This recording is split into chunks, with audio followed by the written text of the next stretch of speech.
Assalamualaikum teman-teman. Kali ini Ru akan membahas sedikit tentang pendidikan klasik atau classical education. Selamat menonton.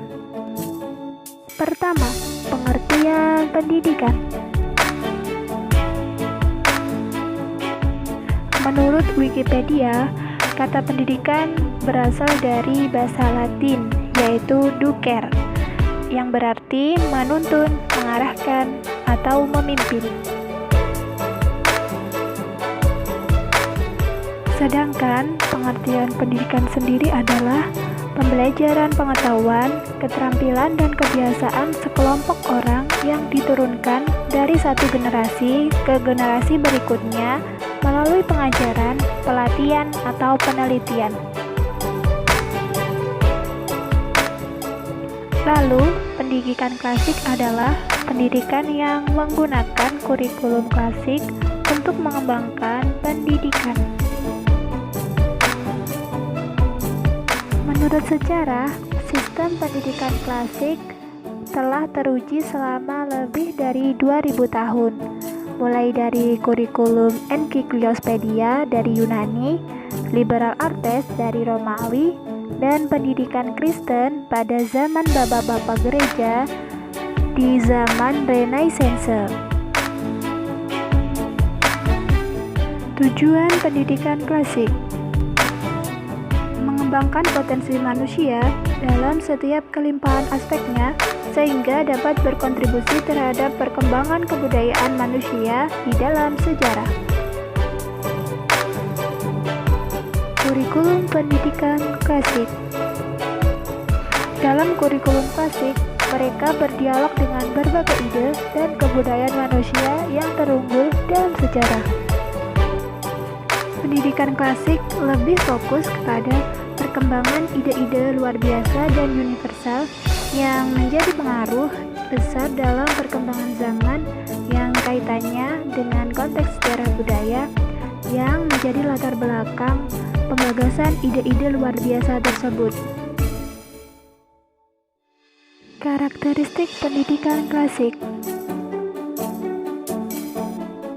1. Transendental, artinya memupuk kecintaan akan kebenaran, keindahan, dan kebaikan manusia yang bersifat universal dan transenden.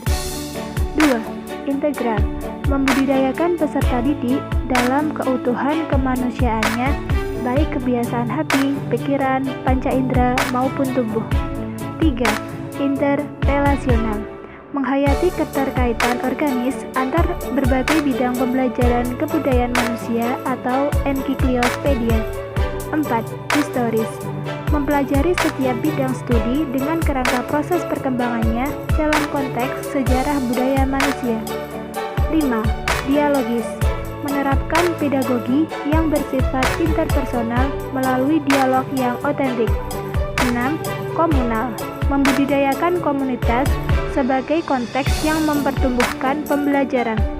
7. Kosmopolitan, memupuk kesadaran akan tanggung jawab terhadap kebaikan seluruh umat manusia.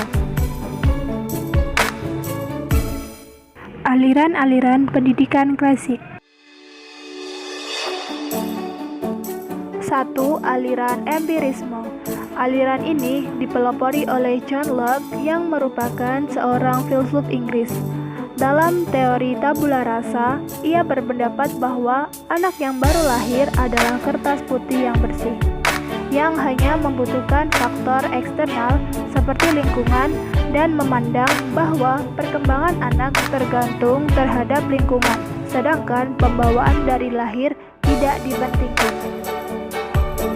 2. Aliran nativisme, yang merupakan kebalikan dari aliran empirisme. Aliran nativisme juga lebih memfokuskan diri atas kemampuan yang ada dalam diri anak, sehingga faktor lingkungan termasuk faktor pendidikan kurang berpengaruh terhadap perkembangan anak.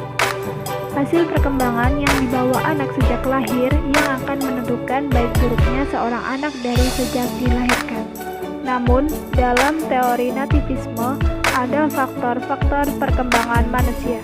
1. Faktor genetik yang meniru bakat orang tua. 2. Faktor kemampuan anak yang dalam pengembangan sesuai bakat dan minatnya. 3. Faktor pertumbuhan anak yang menjadi poin terpenting yang membawa anak terus tumbuh alami secara normal. 3. Aliran naturalisme. Aliran ini dipelopori oleh J.J. Rousseau yang menilai bahwa anak yang baru lahir sudah membawa pembawaan yang buruk. J.J. Rousseau ingin anak dikenalkan lebih bebas dengan alam untuk mengembangkan pembawaan yang dibawa sejak lahir itu. Karena menurut J.J. Rousseau, pembawaan baik anak akan menjadi rusak karena dipengaruhi oleh lingkungan, terutama orang dewasa. 4. Aliran konvergensi. Aliran ini dipelopori oleh William Stern yang merupakan ahli pendidikan Jerman yang berpendapat bahwa seorang anak dilahirkan ke dunia ini sudah disertai pembawaan baik maupun pembawaan buruk. Dalam proses perkembangan anak, baik faktor pembawaan maupun faktor lingkungan sama-sama mempunyai peranan yang sangat penting. Jadi, menurut William Stern, bahwa hasil pendidikan tergantung pada pembawaan dan lingkungan yang menjadi kelangsungan perkembangan anak.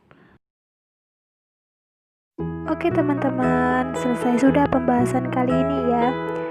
Mohon maaf bila ada kesalahan dan terima kasih telah menonton. Wassalamualaikum warahmatullahi wabarakatuh.